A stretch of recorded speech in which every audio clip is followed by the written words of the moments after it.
Now have a little look at our internal slip pocket. So I've got my two internal slip pocket panels, and on one end, on the wrong side, I've made a line that's 1/2 inch away from the short edge. Now, if you think you can do a 1/4 inch hem accurately without doing the mark, then please do. I just find not a 1/4 inch is quite tough to do. So what I'm going to do is I'm going to fold the raw edge over so that it meets that line, and I'm going to press it in place, which will give me a perfect 1/4 inch hem. I'm just going to give it a good press. I'll give it a little whiz of steam. Whoa.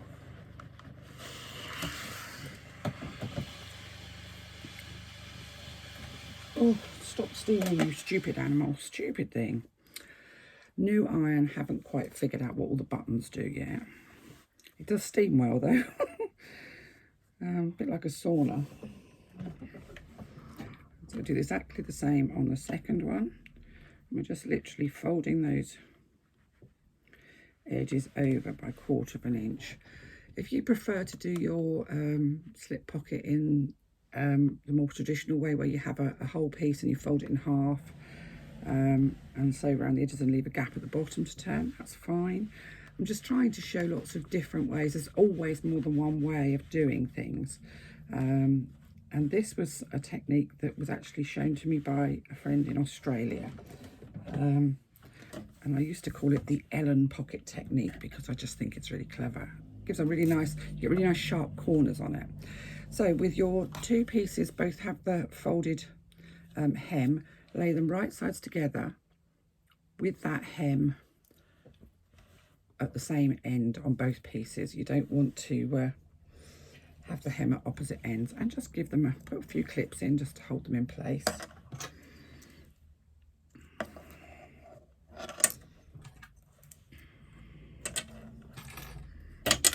Oh, I'm throwing clips about now. They should be exactly the same size if you've done your hems perfectly. Okay, and then what we're going to do with the hem here, we're going to stitch all the way down one side, along the bottom, and all the way up the other side. We're not going to stitch that edge where the hem is.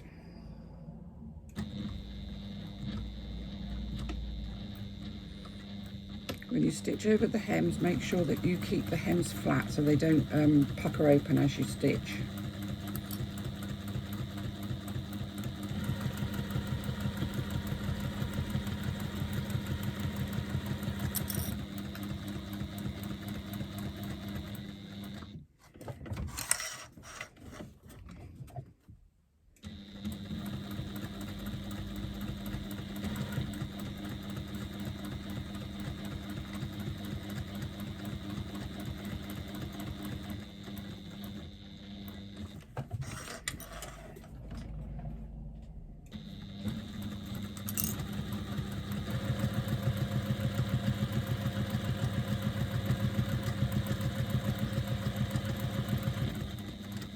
And as we come up to this hem that we've made here on this last corner, just hold it down to make sure that it doesn't open up, particularly the bit underneath sometimes gets caught on the needle plate. So just go slowly and make sure that it stays folded under as you stitch over it. Stitch a couple of times and job's done. So just get rid of my threads. Okay, so we're going to just trim off the corners on all of the corners, being careful not to go through your stitching.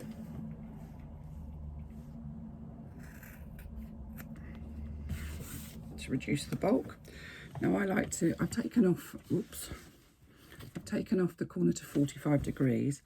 I like to take off a little bit more as well, just to, you want nice sharp corners on your pockets, and I think sometimes if you've got, even just doing it at 45 degrees isn't quite enough. So you can see I've actually taken the long slices, so they're sort of long triangles away, which just reduces the bulk a little bit more. So with our hemmed side open, we're just going to turn that through to the right side. I'm going to use a pokey tool. A pokey tool, that's the technical. I don't know what they're actually called. Are they called pokey tools?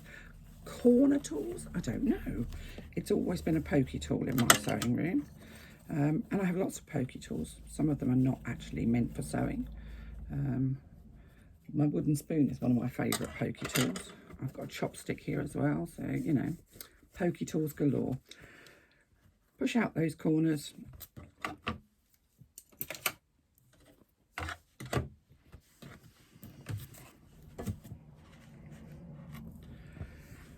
Roll the side seams between your fingers so that the seam is actually on the top of the pocket.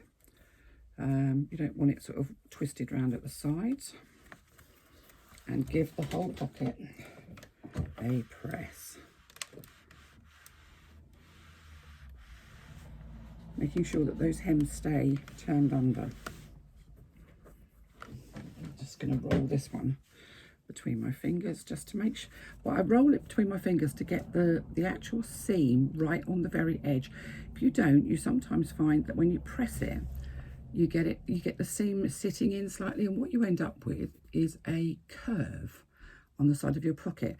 And I've seen people ask before, how do I get my slip pockets nice and square? And sometimes it's because you haven't rolled that seam between your fingers to get the actual stitch line right on the edge. And that's what you need to get a nice straight edge on your pockets. You don't want any of the fabric to be caught within the actual pocket itself, so it needs to be right on the edge. Worth taking a little bit of time. People will see this. I do have issue where people say, oh, you know, you can whip up a lining really quickly. You know, it's all about the outside of the bag. It is, but where do you spend you as a person carrying the bag, where do you spend most of your time looking? You're not looking at the outside of your bag. Other people are looking at the outside of your bag. You are the one that opens it up and goes ferreting inside to find your keys, your money, your purse or whatever. So you spend most time looking at the inside of your bag. Don't you want something nice to look at? So there we go. That's a nice, perfectly rectangular pocket with one open end. Now I'm just going to top stitch along whichever edge you want to as the top. So I'm going to go along here. I'll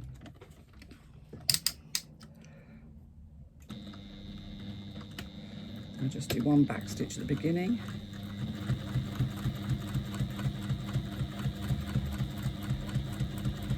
And I'm top stitching at about 1/8 of an inch.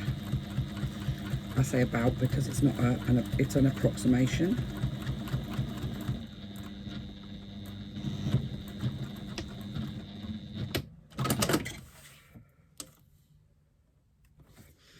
And I'm going to do a second line of top stitching. I just like to see a second line of top stitching. I think it looks smart.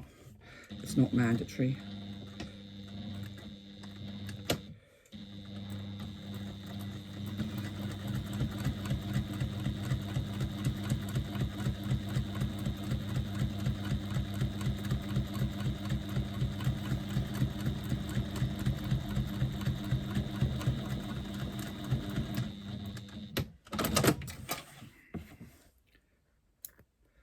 Rid of any snips need replacing. I've got some new ones somewhere. I'll have to find them. I've had them ages, but they're starting to be blunt now.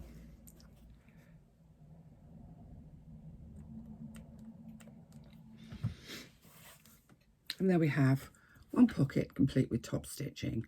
So we're going to pop that aside because we're going to generate the aperture for our zipper pocket before we fit this slip pocket. So pop it out of the way, don't lose it though, and I'll be back shortly with the aperture for your zipper pocket and what have you.